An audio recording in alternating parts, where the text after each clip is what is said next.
মানুষের জীবনের যত খেলা আছে আসল খেলা হবে ফাইনাল খেলা।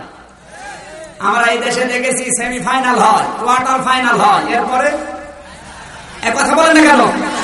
আমার আল্লাহ বলেন তোমাদেরকে আমি খেলা দিয়েই বোঝাবো কোরআন, কারণ পৃথিবীর মানুষেরা খেলাধুলা বেশি বোঝে।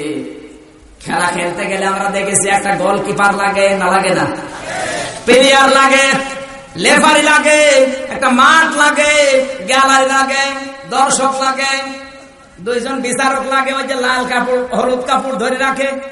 কথা বোঝেন আমার? ফুটবল খেলায় এই নিয়ম নীতি গুলো আছে না নেই?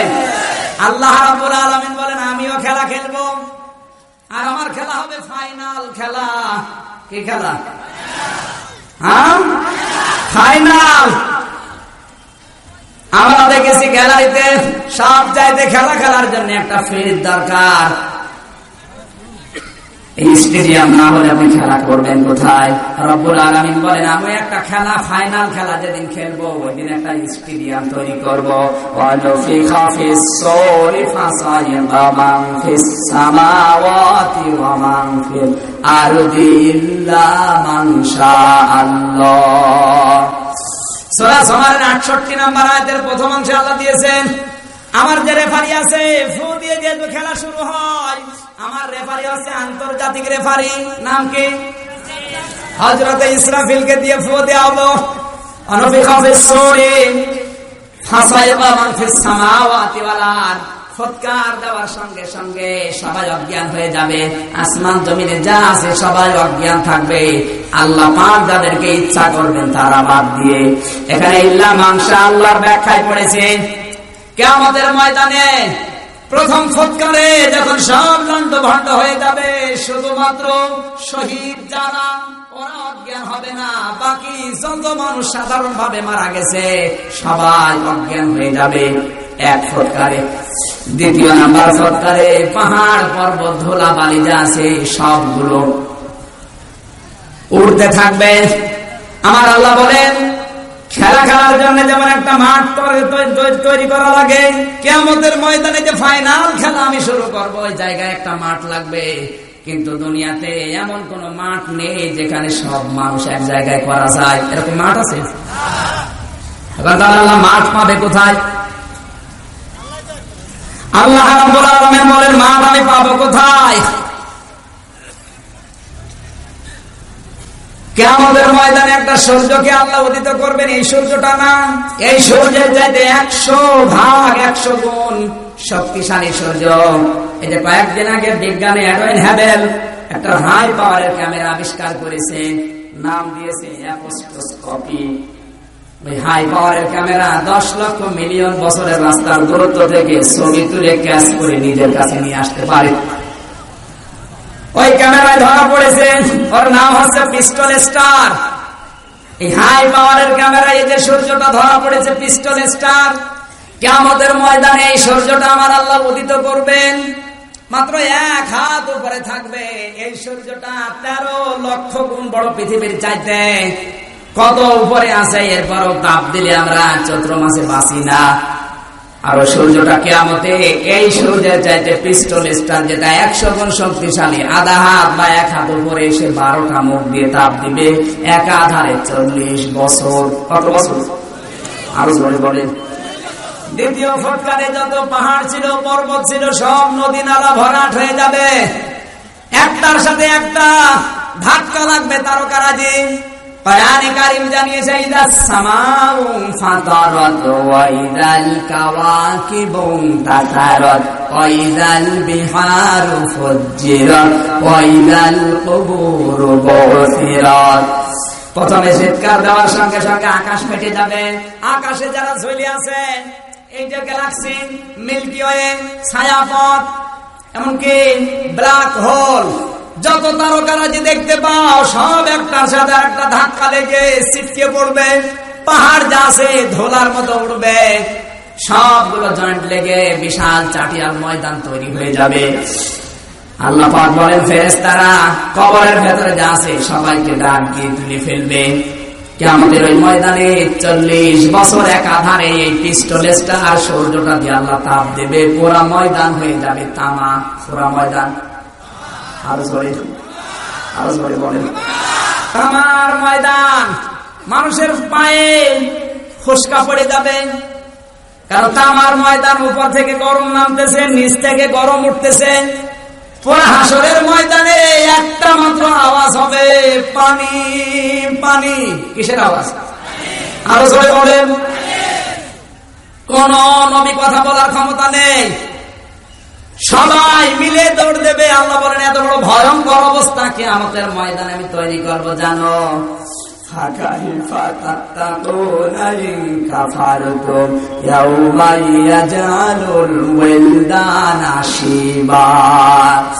কিয়ামতে এত ভয়াবহ পরিস্থিতি তৈরি করব, যুবক মানুষ দৃশ্য দেখে বিদ্ধ হয়ে যাবে। আমার মনে হয় ময়দান থাকবো না। আরো আসতে বলেন। যুবক মানুষ কোন দৃশ্য দেখলে জায়গায় বিদ্ধ হয়ে যায়? এই যে মানুষের চুল পাকে এমনি না, মানুষের চুল পাকার ভেতরে কারণ দুইটা। এক নাম্বার বংশের কারণ আছে, দুই নাম্বার চিন্তা। যে যত বেশি চিন্তা করবে তত তাড়াতাড়ি তার চুল পেকে যাবে। কারণ মেধাটাই যে মাথাটা আল্লাহ 6 ভাগ করে বানিয়েছে। বিজ্ঞান এখন কম্পিউটার দিয়ে দেখাচ্ছে চিন্তা বিশেষ করে সামনের এই অগ্রভাগে থাকে, আর মানুষের চুল পাকা শুরু হয় মানুষের অগ্রভাগ থেকে। আপনাকে ঘুমাচ্ছে কথা বলছেন আমার? এত বড় কঠিন পরিস্থিতি, একটুখানি দুনিয়ার চিন্তায় আপনার চুল পেকে যাচ্ছে, আর কিয়ামতে এত বড় ভয়ঙ্কর অবস্থা বানাবে, দৃশ্য থেকে যুবক মানুষ বুড়ো হয়ে যাবে। আল্লাহ পাক বলেন যাদের পেটে সন্তান আছে কিয়ামতের দৃশ্য থেকে লজ্জায় স্থান লাগবে না, পেট ফেটে সন্তান বের হয়ে যাবে। মানুষ পাগলের মতো নেশাগ্রস্ত, যেমন মানুষ হয় এভাবে দৌড়াবে, অথচ এরা নেশাগ্রস্ত না, পাগলও না। কেন দৌড়ায় জানো?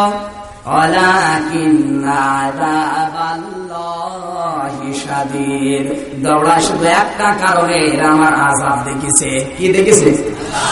সবাই মিলে আযাব সহ্য করতে না পেরে শেষ পর্যন্ত বলবে আল্লাহ হয় আমাদেরকে জাহান্নামে দিয়ে দেন অথবা বিচার করেন। আর পারা যায় না, কারণ দুনিয়ার 1, 2, 3 করে যেভাবে গণনা করছে, কিয়ামতের একটা দিন হবে এবং 50,000 বছরের মতো লম্বা। সবাই দাঁড়িয়ে আছে উলঙ্গ, কেউ কারো দিকে তাকানোর কোনো সাহস নেই, সবাই নিজের চিন্তায় ব্যস্ত থাকবে। ইয়াউমা ইয়াফিরুল মারউ মিন আখিহি ওয়া উম্মিহি ওয়া আবিহি ওয়া সাহিবাতিহি ওয়া বানিহি। শব্দের দিকে খেয়াল করেন। কিয়ামতের ময়দান যত কঠিন হবে, মানুষ দৌড়াবে, সর্বপ্রথম যাবে মানুষ আপনজনের কাছে। তাফসীরের আয়াতে লিখেছে ইয়াউমা ইয়াফিরুল মারউ মিন আখিহি, আগে ভাইকে দেখবে, ভাই দেখার সঙ্গে সঙ্গে ভাই দৌড়াবে। কিভাবে দৌড়াবে? ইয়াফিরুন শব্দের শাব্দিক অর্থ খেচে দৌড় দেওয়া। খেচে দৌড় বুঝেন? এটাকে কি বলে? সাপ দেখলে মানুষ কি করে দৌড়ায়? খসে দৌড়। ঊর্ধ্বশ্বাসে দৌড়াচ্ছে, ওইটার বাংলা নাম। কিয়ামতের ময়দানে আপনজন দেখলে আগে দৌড়াবে, কারণ কি? এখানে ভাইয়ের নাম আল্লাহ আগে দিলেন। ভাইয়ের নাম আগে দেওয়ার কারণে, আপনি ধরেন ঢাকাতে থাকেন, গ্রামে ছোট একটা ভাই আছে, দেখছেন মারামারি করছে একজনের সাথে, আপনি কিন্তু ঢাকা থেকে এসে আগে পাশের চিন্তা না করে ভাইয়ের পক্ষ নিয়ে ওই লোকটার মাথায় লাঠি ধরবেন না? ধরবেন না? কথা বলছেন আমার? লোকটা মনে করবেন দুনিয়ায় যেমন ভাই বিপদে পড়লে আগে এসে দেখাশোনা ছাড়াই আমার পক্ষ নিয়েছে, এখানে বিপদে পড়েছি ভাই মনে হয় চিন্তা ভাবনা ছাড়াই আমার কাছে আসবে। ওকে দেখার সঙ্গে সঙ্গে কোরআন বলেছে আপন ভাই দেখলে বংশাও পালাবে। উম্মিহি ওয়া আবি 2 নাম্বার মা, এরপরে বাবা। মায়ের নাম 2 নাম্বার দিলেন কেন? পৃথিবীতে মানুষ বিপদে পড়লে আগে মনে করে কার কথা? কথা বলছেন না, আগে মনে করে ভাই যদি থাকে ভাইয়ের কথা, কারণ লাঠি, ক্ষমতা, শক্তি। 2 নম্বরে মহব্বত বেশি করতে পারে মা, এই জন্য মায়ের নাম দিলেন আল্লাহ কোরআনে। 3 নম্বরে সাহায্য সহযোগিতার জন্য টাকা পয়সা ঢালতে পারে বাবা, এই জন্য বাবার নাম দিয়েছেন। তাফসীরে মুফাসসির লিখেছেন মাকে চিনতে পারবে, মা পা জড়িয়ে বলবে মা আমাকে একটু বাঁচান, একটা মেয়েকে আমার দেন। মুফাসসির দিয়েছেন নবীজি বলেন 40 বছর একাধারে মায়ের পা ধরে থাকবে, 40 বছর পরে মুখে লাথি দিয়ে বলবে দূর হয়ে যা, দুনিয়ায় আমার কোনো সন্তানই ছিল না। বলছে সুবহানাল্লাহ। ওকে জগতে আছে নাউজুবিল্লাহ বলবে কি বলছে সুবহানাল্লাহ। আমি তো হাসির খোরাকি দেয়নি, এখানে চিন্তার খোরাকি এটা। এবার যে শিক্ষাটা দিতে চাই, মানুষজন যখন নিজের বন্ধু, ভাই, মা বাবা, বন্ধু, 4 জনের নাম আছে সূরা আবাসায়, কারো কাছে পাবে না। সবাই দল বেঁধে মানুষজন যাবে হযরত আদম আলাইহিস সালামের কাছে, বলবে আদম সফিউল্লাহ, আমাদেরকে বাঁচান, আপনি আমাদের পিতা।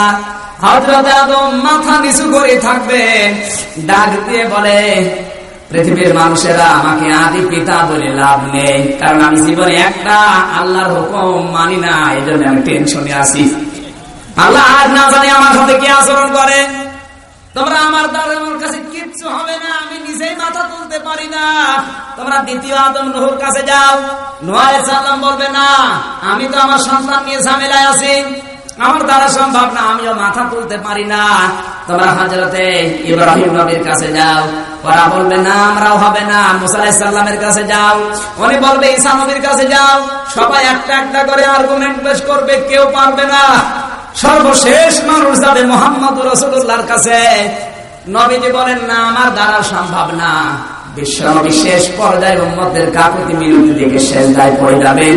একাধারে 50 বছর আল্লাহর আরশের নিচে সেজদায় থাকবেন। আমি যে ভুল ধারণাটা ভেঙে দিতে চাচ্ছি সেই এইটা বলবো, আপনি এবার মন খারাপ করবেন না তো।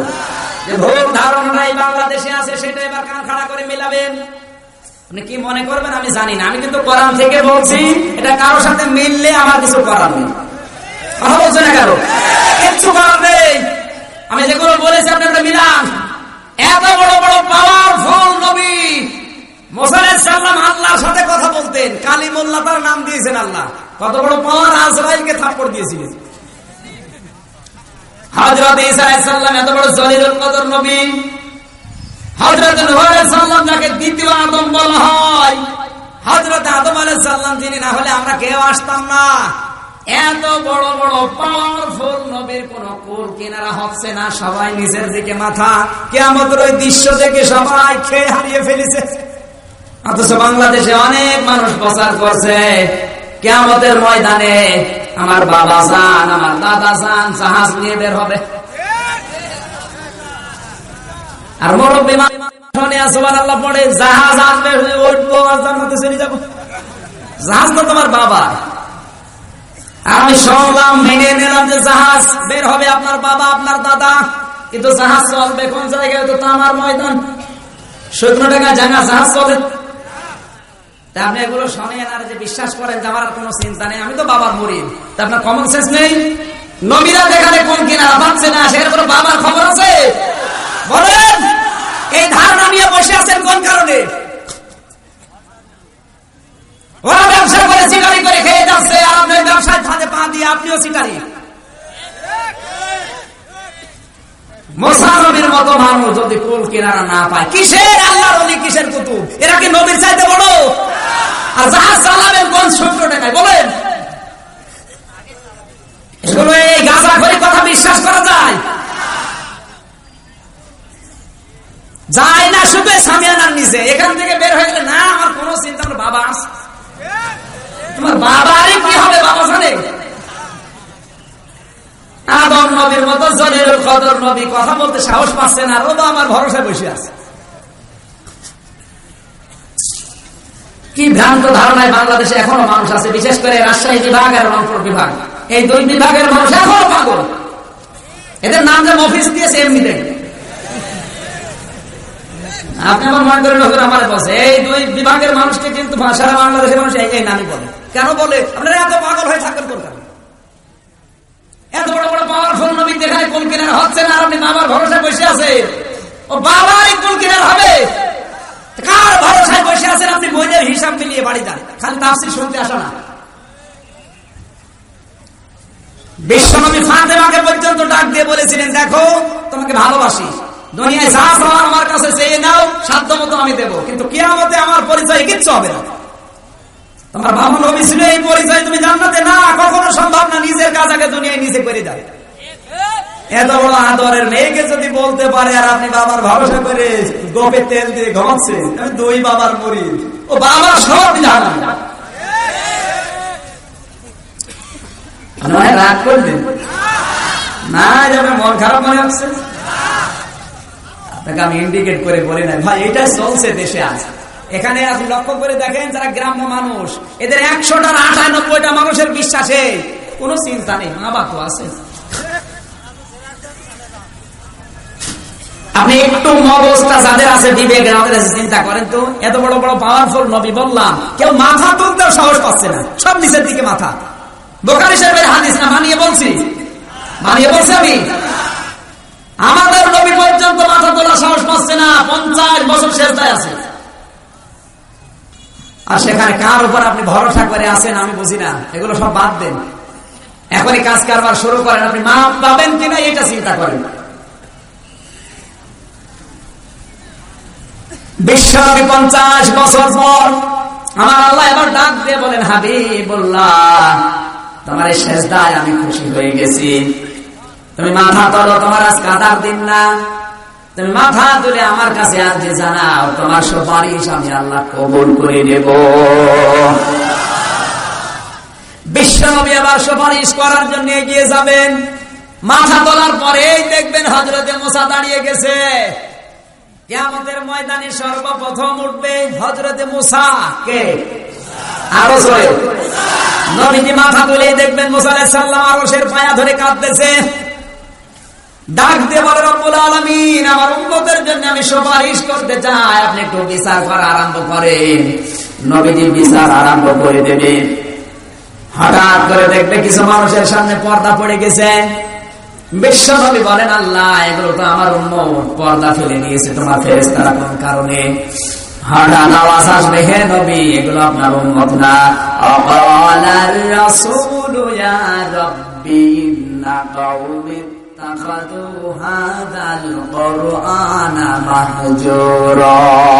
জোরে বলেন আল্লাহু আকবার। সূরা ফুরকানের ভিতরে এসেছে 19 নাম্বার পারার প্রথম নাম্বার পৃষ্ঠা 13 নাম্বার লাইনে আছে, কিয়ামতের ময়দানে আল্লাহর নবী পর্যন্ত কথা শোনার পরে যখন আমার আল্লাহর পক্ষ থেকে জবাব দেওয়া হবে, নবী এগুলো আপনার উম্মত না, কারণ আপনি দুনিয়া থেকে বিদায় নেওয়ার পরে আপনার রেখে আসা ইসলাম ওরা উলট পালট করে ফেলেছিল। আল্লাহর নবীর রেখে যাওয়া ইসলাম আজ ইসলাম আছে না হাসির তামাশা হয়ে গেছে? আজ কত ইবাদত পাল্টিয়ে ফেলেছে উম্মতেরা, জিকির করার নাম নিয়ে হু হু করছে, নাচানাচি করছে, ঢোল ডুকি তবলা বাজাচ্ছে, কি লাভ গো। সেদিন চট্টগ্রামে গিয়েছিলাম ফটিকছড়ি, ওই রে লাফানো, একজনকে বললাম ভাই আপনি এত লাফান, আমাদের ধমক দিয়েছে, লাফাই পারেন, জিকির করছি, এত লাফিয়েও তো টেনশনে আছি জান্নাত পাবো কিনা, তুমি বসে বসে জান্নাত পাবা, টেনশন দেখেছি। নবীর 63 বছর পড়ে আছে, কত সাহাবীর জীবনী পড়ে আছে, আপনি দেখান একটা সাহাবী একজন নবী দুনিয়া জিকির করতে গিয়ে লাফিয়েছে, দেখান। নবী যেটা করেন না আপনি পেলেন কোথায়? আপনি কি নবীর চাইতে বেশি বোঝেন? এই কথাটাই কি আমাদের শোনানো হবে, হে নবী এগুলো আপনার উম্মত না, সূরা সিরাত থেকে মনে হচ্ছে, কিন্তু আপনি বিদায় নেওয়ার পরে এই ইসলামকে হাসির পাত্র বানিয়েছে। কথা বলেন ঠিক কিনা? এদেশে এখন আছে না নেই? আমরাই, আমি নাম নাই নাই ধরলাম, আজ ইসলামের নাম নিয়ে বিয়ে করবে, ইসলামের বিয়ে নেই, হিন্দুদের বিয়ে আরম্ভ করেছে যৌতুক নিয়ে। আপনি ইসলামকে হাসির পাত্র বানালেন কোন কারণে? আপনি বিয়ে না করবেন, না করে থাকেন চিরকুমার হয়ে, কিন্তু হিন্দুদের মতো যৌতুক নিয়ে ইসলামটাকে কলঙ্কিত করছেন আপনি মুসলমান। এখন বলেন কেন না এই ইউনিয়নে যৌতুক নেই?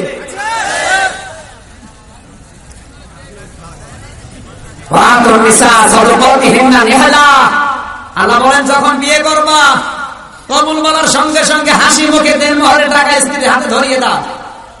দেনমোহরের টাকা দেওয়া দূরের কথা, জনম বাকি পুরা ফাঁকি, ও নিয়ত করে রেখে সাথ দেবো না, এরকম নিয়ত আছে না? আজ দেনমোহর বাকি আছে, কার কার হাত তোলেন তো ভাই।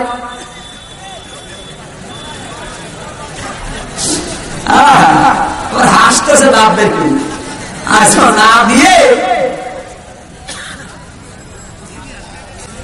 আল্লাহ পাক বলেন ফাকুলু মিনহা, হানিয়া মারিয়া, তোমার বউ স্ত্রী যদি খুশি মনে ওকে টাকা দেওয়ার পরে ওই টাকা থেকে তোমার কিছু দিয়ে দাও, ওগুলো তোমরা খাও, অসুবিধা নেই, কিন্তু ওটা দেওয়া লাগবে। না দিয়ে যদি কেউ মাফ চেয়ে নেয়, দেন মোহরের টাকা মাফ হয় না। আরে ভাই আরো আসতে বলেন না কেন?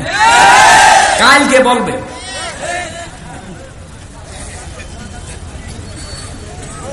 আমি সেই কুষ্টিয়া থেকে এসেছি। স্যার যদি আমাকে বলে, আমির হামজা সাহেব আপনি মুসাফির মানুষ, দোয়া করেন, এতদিন নামাজ কালাম করলাম আর ভালো লাগছে না, আপনি আমারে মাফ করে দেন।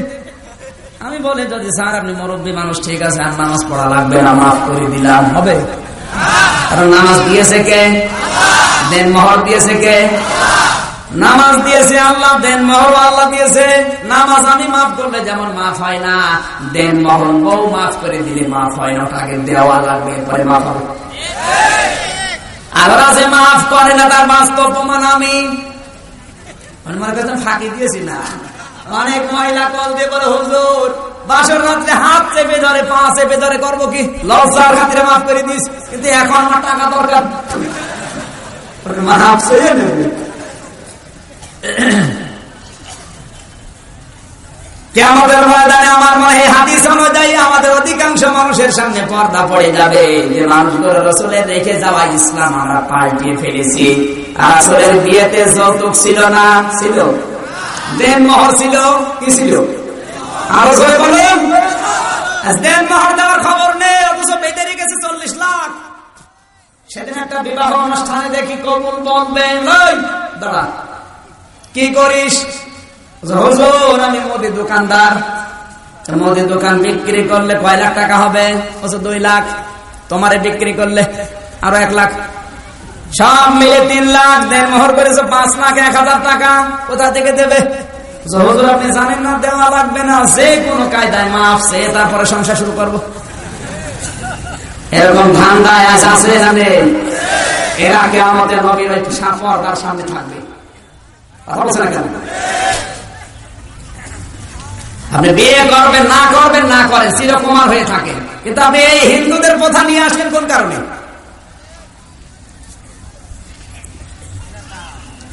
আমার ভাইরা এরকম প্রত্যেকটা বিষয়ে নবীজি যে পর্দা রেখে গিয়েছিলেন, ওই পর্দাটা এখন নেই। এখন পর্দার নামে চলছে ট্র্যাডিশন, ফ্যাশন। হ্যাঁ, আপনি যদি পর্দা করে আল্লাহকে খুশি করতে চান, আপনার বোরকা হবে ঢিলা ঢালা কালো, যেটার দিকে তাকালে মানুষের ভেতরে উল্টা পাল্টা ধারণা না আসে, খালাম্মা অথবা আম্মা বলে ডাক দেয়। কথা বলে না কেন? মেয়েরা এখন যে বোরকা গুলো বানাচ্ছে, অধিকাংশ বোরকা গুলো ফ্যাশন। এমন টাইট ফিট বানিয়েছে বোরকা, শরীরের কোন জায়গায় কি আছে সবই বোঝা যাচ্ছে। আর এই আকর্ষণীয় বোরকার কারণে মানুষ ইফটিজিং এর শিকার হচ্ছে বেশি। কথা বলে না কেন? মেয়ে যারা এসেছেন, মেয়েরা আপনি পর্দা করে বোরকা করতে, বোরকা পরে পর্দা করে আল্লাহকে খুশি করতে চান, কিন্তু কি করছেন? পর্দার নামে কোন পর্দা হচ্ছে না। ফ্যাশন হওয়ার কারণে ইসলামের এই বিধানটাকে আপনি হাসির পাত্র বানিয়ে ফেলেছেন। নবীজির কাছে কিয়ামতের দিন আল্লাহ এইটাই শোনাবে, হেন আপনি পর্দা রেখে এসেছিলেন, কিন্তু আপনার উম্মত দাবি করার পরেও পর্দাকে পর্দা না, পর্দাকে ফ্যাশন বানিয়ে ব্যবহার করেছে। সুতরাং আপনার উম্মতেরা না, কিয়ামতের ময়দানে তখন নবীজি কোরআন হাতে নিয়ে মামলা করবে আপনার বিরুদ্ধে। ওয়াকালার রাসূলু ইয়া রাব্বি ইন্না কওমি ইত্তাখাযু হাযাল কুরআনা মাহজুরা। হে আমার রব, আমি বিদায় নেওয়ার পরে যারা কোরআনের বাণীকে ঠাট্টা বিদ্রুপ করে ব্যবহার করেছে, তুমি তাদের বিচার করো। আমার বান্দাবাসী, কিয়ামতের ময়দানে যদি নবীজি কোরআন হাতে নিয়ে আমাদের বিরুদ্ধে মামলা করে, নবীর এই মামলা ওভারটেক করে জান্নাতে যেতে পারবেন কারা কারা? হাত তোলেন তো। সুতরাং আপনার এখনই চিন্তা ভাবনা করা দরকার, এক্ষুনি। না জানি আবার নবীর মামলার আসামি হয়ে গেলাম কিনা। কথা বলছে না কেন? নবীজি সুপারিশ আরম্ভ করবেন, প্রথমে দেখবেন তার কপালের দিকে চমক দেবে কপালগুলো, ডাক দিয়ে বলে রব্বুল আলামিন এরা কারা? নবীকে আল্লাহ জানিয়ে দেবেন, হে নবী, এই সমস্ত মানুষগুলো আপনার উম্মতের দ্বারা দুনিয়ায় যারা জীবিত থাকতে 5 ওয়াক্ত নামাজ আদায় করে কপালগুলো বিভিন্ন অজুর জায়গাগুলো পানি দিয়ে ভিজিয়েছিল। আমার মা বোন সহজা এসেছেন, শীতের সময় যদি অজু করা কষ্ট, অজু করার সময় যদি সঠিক ভাবে আপনার অঙ্গ প্রত্যঙ্গ গুলো ধুতে পারে, এই পানিগুলো দ্বারা কিয়ামতে সওয়াব দিবে। জোরে বলেন আল্লাহু আকবার। এখানে 5 ওয়াক্ত নামাজ ইহতিমাম এবং গুরুত্ব সহকারে দুনিয়ার ময়দানে যারা গুরুত্ব দিয়ে আদায় করবে, কিয়ামতের ময়দানে সর্বপ্রথম তারা নবীর সুপারিশের ভাগী হবে। এখন যদি আপনার জীবনে নামাজই না থাকে, আপনাকে সুপারিশ করবে কি দিয়ে? বলে না কেন? কিয়ামতের ওই কঠিন ময়দানে ঠান্ডা করার জন্য যেটা সবচেয়ে গুরুত্বপূর্ণ ভূমিকা পালন করবে, তার নাম হাউজে কাউসারের পানি। কিসের পানি? আর হাউজে কাউসারের পানি আল্লাহ তাদেরকে দিয়ে আরম্ভ করবে দুনিয়ায় যারা ফাসাল্লি লিরাব্বিকা, রবের জন্য নামাজ পড়েছে। নামাজ কিন্তু বিভিন্ন উদ্দেশ্যে মানুষ পড়ে, সমাজ দেখাতে, লোক দেখানোর জন্য, চেয়ারম্যানের ভোট পাওয়ার জন্য, কথা বলছেন কেন? এই উদ্দেশ্যে না আল্লাহ লিরাব্বিকা দিয়েছে। নামাজ পড়লে হাউজে কাউসার আমি দেব না, যারা আমার রবের জন্য নামাজ পড়বে। আর আমার যতটুকু ধারণা, রবের জন্য যদি কেউ নামাজ আরম্ভ করে, তামাম দুনিয়া দিলেও সে নামাজ বাদ দেবে না। অথচ সামান্য কিছুর জন্য কিছু লস হয়ে যাবে, দোকানদারি করছে, খরিদ্দার এসেছে, 2 টাকা লস হবে, এই জন্য দোকান বন্ধ করে নামাজে যায় না, ঠোকঠাক করে ওখানে সেজদা দিয়ে নেয়। তোমার সেজদা নেওয়ার জন্য আল্লাহ বসে আছে? বলেন না কেন? মুসা আলাইহিস সালামের জামানায় আল্লাহ পাক বলেন, মুসা, একজন কামারকে জান্নাতের সুসংবাদ দিয়ে আসো তো। হযরত মুসা একটা আবেগপূর্ণ নবী ছিলেন, ডাক দিয়ে বলে, আল্লাহ তুমি আর লোক পাইলে না? দুনিয়ায় এত মানুষ থাকলে একটা কামারের নাম বললে? আল্লাহ পাক বলেন, মুসা আমি কেন বলেছি একটু যে দেখে আসো। বাজারে গেলেন, বাজারে এক কোনায় কর্মকার কামার লোহা পিটিয়ে বিভিন্ন জিনিস বানাচ্ছিল। একবার মগর মাথার উপরে তোলে, একবার মগর দিয়ে পিটায়। লোহাগুলো আগুন দিয়ে গরম করে নরম করে পিটিয়ে জিনিস বানাচ্ছে। হঠাৎ মগর মাথার উপরে তুলেছে। ওই সময় নামাজের যে সিস্টেমটা ছিল হয়তো আরম্ভ হয়ে গেছে। আমাদের যেমন আজান, ওই সময় হয়তো একটা সিস্টেম ছিল।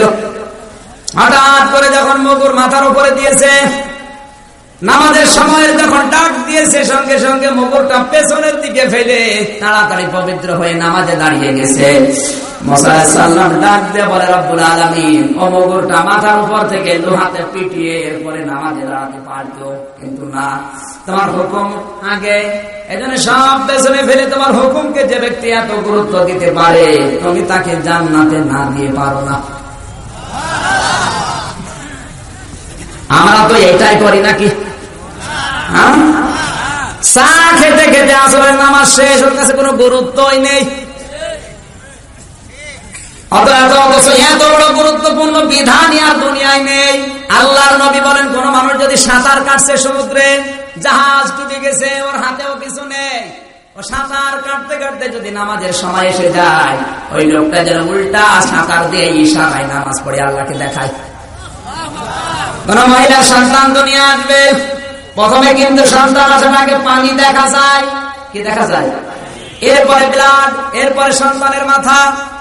যদি সন্তানের মাথাও বের হয়ে যায়, যদি নামাজের সময় চলে আসে, ওই মহিলার সন্তানের মাথাটাকে তোলার ভেতরে পিছিয়ে দাও, মেয়েটাকে বলো নামাজ আদায় করতে, জীবন মরণ নিয়ে টানাটানি। আর সেখানে আল্লাহ পাকের এই বিধানটাকে নবীজি ছাড় দেননি। আর আমরা তো ভালো মানুষ। কোরআনে কারিমে আল্লাহ জানিয়েছেন, ওয়াকিমুস সালাতা ওয়া আতুজ যাকাতা ওয়ারকাউ মা'আর রাকিঈন। সূরা বাকারা 43 নম্বর আয়াতে আল্লাহ জানিয়েছেন, তোমরা নামাজ কায়েম করো, সম্পদ থাকলে যাকাত দিয়ে দাও, আর রুকুকারীদের সাথে রুকু করো, তার মানে জামাতবদ্ধ হয়ে নামাজ আদায় করো। আমরা অনেকে আছে এখানে নামাজও পড়ে, কিন্তু ওয়াক্ত মতো না। জামাতের গুরুত্ব আমাদের অনেকের কাছেই নেই। আপনি যদি একা নামাজ পড়েন, যতটুকু সওয়াব পাবেন, যদি কষ্ট করে জামাতে হাজির হয়ে নামাজ পড়েন, আপনার নামাজ যদি নাও হয়, জামাতের নামাজে যদি একজনের কবুল হয়, ওর সাথে আপনার নামাজ আল্লাহ কবুল করে নেবে। আর কমপক্ষে 27 গুণ সওয়াব আপনাকে আল্লাহ আমলনামায় দেবে। সুবহানাল্লাহ বলতে পারে না? আজ তো সওয়াবের গুরুত্ব হয়তো মনে হচ্ছে না, কিন্তু কিয়ামতে একটা নেকির জন্য যখন দৌড়াবেন তখন টের পাবেন সওয়াব কি। দুনিয়ার এই জমিনে যতটুকু সময় পান এই জন্য এই কাজগুলো করা দরকার আছে না নেই? আরো জোরে বলেন। নবীর সাহাবী ওমর রাকিন একটা বুঝেছিলেন। হযরত আব্দুল্লাহ আনসারী রাদিয়াল্লাহু তাআলা আনহুর জীবন থেকে পেলাম প্রতিদিন নবীর পেছনে নামাজ পড়তে আসে ঠিক, কিন্তু পেছনে আসে সবার, আবার আগে চলে যায়। হযরত ওমর একদিন বললেন, হে নবী, এর একটা মুনাফিক মনে হয়, কারণ মুনাফিকের জন্য মসজিদ কষ্টকর আর বাজার আনন্দদায়ক। সে আর তাড়াতাড়ি বের হয়ে চলে যায়, আপনার কথাও শোনে না। নবীজি বললেন, না, একবারে কোনো ধারণা করা ঠিক না, চলো দেখি। আল্লাহ নবী 3 জন বড় বড় সাহাবীকে নিয়ে আব্দুল্লাহর বাড়িতে গেলেন। ঘরের দরজায় ডাক দিলেন, আসসালামু আলাইকুম ইয়া আহলাল বাইত। ও আব্দুল্লাহ আনসারী, বাড়িতে আসো, আমি রাসূল এসেছি। 3 বার ডাক দেওয়ার পরে হযরত আব্দুল্লাহ কাঁপতে কাঁপতে বেরিয়ে আসলেন। নবীজির চেহারা লাল হয়ে গেছে। ডাক দিয়ে বলে, আব্দুল্লাহ, তুমি জানো আমি যদি রাগ করি, আমি যদি নারাজ হয়ে যাই, আল্লাহ তোমার উপরে নারাজ হয়ে যাবে। তখন আমি 3 বার ডাক দিলাম, তুমি এত দেরি করে আসলে কেন? তোমার বিরুদ্ধে সাহাবীরা আমাকে নালিশ দিয়েছে, তুমি সর্বশেষ যাও, সর্বপ্রথম বের হয়ে চলে আসো, একটু বসো না, কারণ কি? হযরত আনসারী কাঁদতে কাঁদতে বললেন, হে নবী, 2টা প্রশ্নের উত্তর আমি দেব এখনই। আপনার মুখে শুনেছি জামাতবদ্ধ হয়ে নামাজ আদায় করলে 27 গুণ সওয়াব পাওয়া যায়, কিন্তু আমার কাজ কারবারের জন্য যে পোশাক, নামাজের জন্য মাত্র পোশাক একটা, যেটা আমার স্বামী আর স্ত্রী 2 জন মিলে আমরা পরি। আমার অন্য পোশাক আছে, কিন্তু ওগুলো পরে নামাজ পড়ার মতো না। ওগুলোর উপরে আমি কাজ কারবার করি বিভিন্ন জায়গায়, কিন্তু নামাজ পড়ার পবিত্র পোশাক মাত্র একটাই। আপনার ওখানে নামাজ পড়ার পরে আমার মনে হয় আমি একা নামাজ পড়লে হবে না, আমার উপরে দায়িত্ব আমার স্ত্রীর, আমার সন্তানের। আমি এই জন্য তাড়াতাড়ি করে নামাজের জামাতটা শেষ করে আসি। ঘরের ভেতরে একটা গর্ত কেটে রেখেছি, আমি ওই ছোটখাটো পোশাক গুলো পরে গর্তের উপরে বসে থাকি। আমার স্ত্রী এই কাপড়টা নিয়ে নামাজ আদায় করে, ওই কাপড় গুলো পরে যখন আবার গর্তের ভেতরে যায়, ওই কাপড়টা পরে তখন আমার সন্তানকে আমি দেই। হে নবী, এই জন্য আমার স্ত্রীকে আমি নামাজ ছাড়া থাকতে পারবো না, কারণ আমি জান্নাতে যাব, আমার স্ত্রী যাবে না, হবে না, আমার স্ত্রীকে আমি সাথে নিয়ে দিতে চাই। এরকম স্বামী এখন ঘরে ঘরে।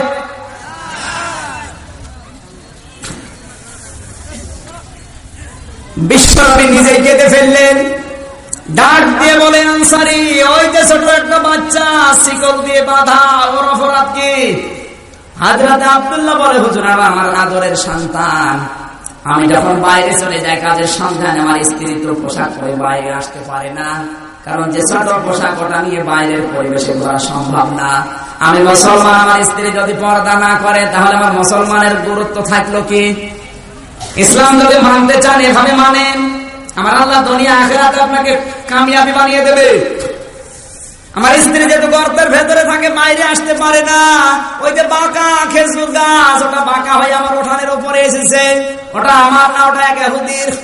আমার এই ছোট্ট সন্তান যদি না বুঝে খেজুর গুলো খায়, আমি মুসলমান, আমার সন্তান ইহুদির খেজুর না বলে খাবে, রক্ত মাংস গুলো তৈরি হবে, ওটা জাহান্নামে না জলে জান্নাতে যাবে। আপনার মুখে আমি শুনেছি। এই জন্য আমি যতক্ষণ বাইরে থাকি ওকে শেকল দিয়ে বেঁধে রাখি, যেন খেজুর খেতে না পারে।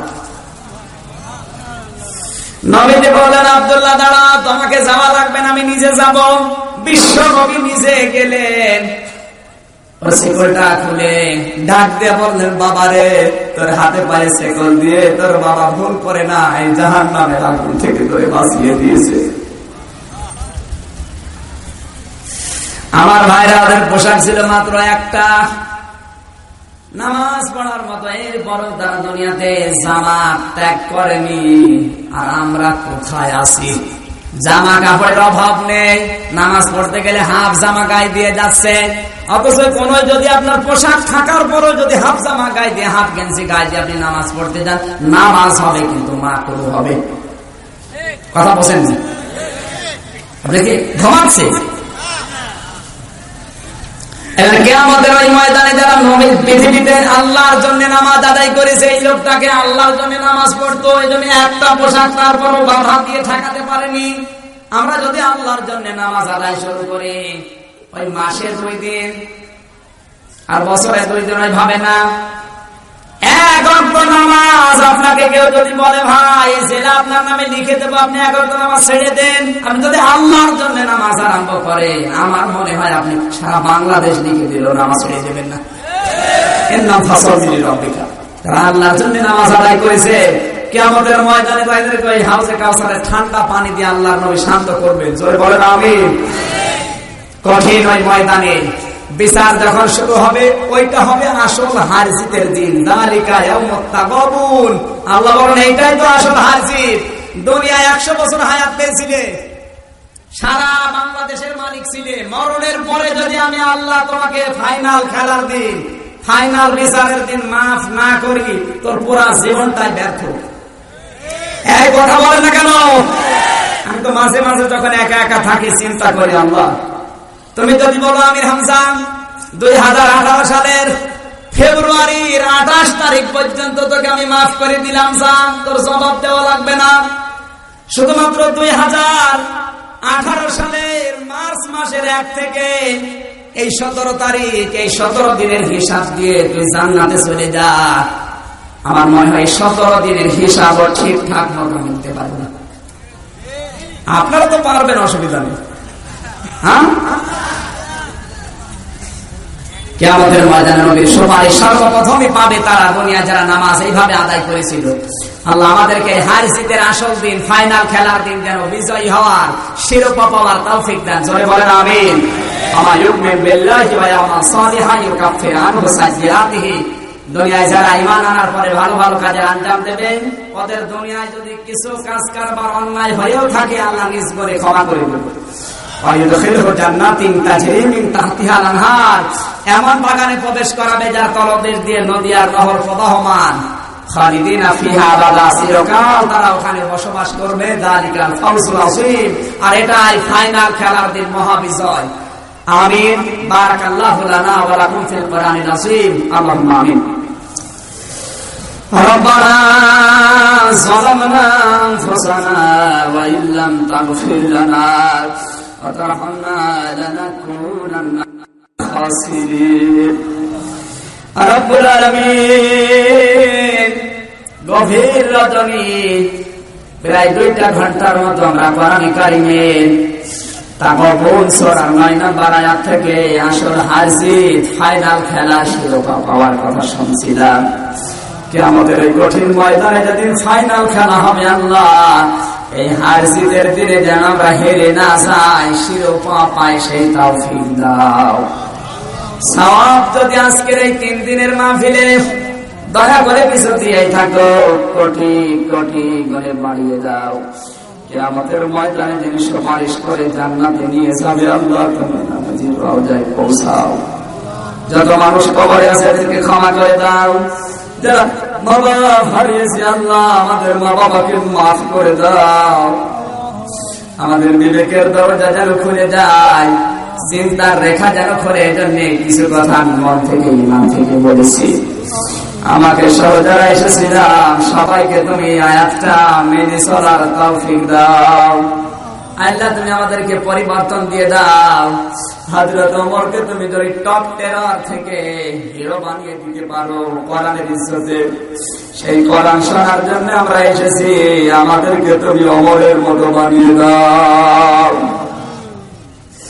মাহফিলের আয়োজন করতে গিয়ে তোমার যে বান্দাগুলো শ্রম দিয়েছে, বিশেষ করে আমিনুল ভাই, আলমগীর ভাই সহ নাম না জানা যত যুবক 1 বছর ধরে ধরে শ্রম দিল, আল্লাহ হযরত ওসমানকে যাবে কোরআনের জন্য তুমি কবুল করেছো, এদেরকে কবুল করে নাও। সম্মানিত সভাপতি জনাব আলহাজ আফসার আলী পরামানিক, সহসভাপতি গোলাম মোস্তফা আজহার আলী মাস্টার, আল্লাহ তোমার এই বান্দাদেরকে তুমি কোরআনের জন্য মাফ করে দাও। মাহফিলের প্রধান অতিথির দায়িত্ব তুমি দিয়েছ আমাদের অভিভাবক সম্মানিত চেয়ারম্যান ইব্রাহিম আলী মন্ডল। আল্লাহ তাআলা তোমার এই গোলামকে তুমি কোরআনের ইজ্জতে আরো বড় বানিয়ে দাও। কোরআনের মাহফিলের প্রধান অতিথি বানিয়েছ, জান্নাতে যে অনুষ্ঠান হবে আল্লাহ তুমি তাকে শ্রোতা হিসাবে একটু জায়গা করে দিও। আজকের মাহফিলের বিশেষ অতিথি যারা, এদেরকে তুমি মঞ্জুর করো। বিশেষ করে ইমানদা থানার অফিসার ইনচার্জ আল্লাহ তাআলা আনিসুর ভাইকে তুমি কবুল করে নাও, তার মা বাবাকে মাফ করে দাও। মাহবারম ভাই দোয়া চেয়েছে, তার বাবা অসুস্থ, আল্লাহ শেফায়ে কামেলা জেলা দাও। মাওলানা হোসেন আহমেদ সহ হাফেজ আব্দুর রশিদ সহ নাম নাসানা শত আলেম এখানে এসেছে। আল্লাহ আলেমদেরকে তুমি তোমার দরবারে হযরতে আবু বকরের মতো কবুল করে নাও। মা বোনেরা যারা এসেছেন, যাদের সন্তান হয় না, কোরআনের ইজ্জতে একটা সন্তান ভিক্ষা দাও। ছেলে মেয়ে যাদের আছে লেখাপড়া করছে, আল্লাহ এদের মেধাসী করে দাও। আমাদের ছেলে মেয়েগুলোকে তুমি যে উদ্দেশ্যে দিয়েছ জমিনের খেলাফতের দায়িত্ব পালন করার জন্য, আমাদের ছেলে মেয়ে যারা আছে এদেরকে তুমি মেহেরবানি করে জমিনের দায়িত্ব দিয়ে দাও। এদের যোগ্যতা তুমি বাড়িয়ে দাও। জমিনটা তুমি সন্তানগুলো দিয়ে চাষ করার সুযোগ করে দাও। চোখে দেখতে চাই বাংলাদেশ তোমার কোরআন দিয়ে চলছে। আল্লাহ তাআলা আমি অসুস্থ, আমার কণ্ঠে ব্যথা, শরীরে অসুস্থ, মেহেরবানি করে শেফা তুমি দান করো। তোমার কোরআনের কথাগুলো বলার জন্য যোগ্যতা দরকার, আল্লাহ তুমি আমাকে ভিক্ষা দাও। আমার সন্তান ছোট্ট মেয়েটা অসুস্থ, জান্নাতুল মাওয়া তুমি শেফা দান করো। বড় ভাই আসাদুজ্জামান ভাই অসুস্থ, আল্লাহ তুমি তার হাতটাকে ভালো বানিয়ে দাও। আল্লাহুম্মা গফিরলি ওয়ারহামনি ওয়াহদিনি ওয়াফিনি ওয়ারযুকনি ইয়া রাব্বাল আলামিন। আল্লাহ তাআলা এই মাহফিলে আসলে যত মানুষ কোরআনের জন্য ছুটে আসে, বিশেষ করে মহাদেবপুর ইসলামী ব্যাংকের বড় ভাই রাফিকুল ইসলাম সহ যত মানুষ এসেছে, এদেরকে তুমি কোরআনের জন্য তোমার কাছে তুলে নাও। আগামীতে এই মাহফিলটা কোরআনের জন্য বিশাল আকারে মঞ্জুর করো। যত মানুষ এই গ্রামের মাটির নিচে আছে, এই বৈদ্যতলা বৈদ্যপুর সমস্ত কবরগুলো তুমি নূরে নূরান্বিত করে দাও। এলাকা তুমি শান্তি দিয়ে ভরে দাও। আর মরণ যেদিন আসবে আমরা তো জানি না, সঙ্গে সঙ্গে যেন পড়তে পারি লা ইলাহা ইল্লাল্লাহু মুহাম্মাদুর রাসূলুল্লাহ।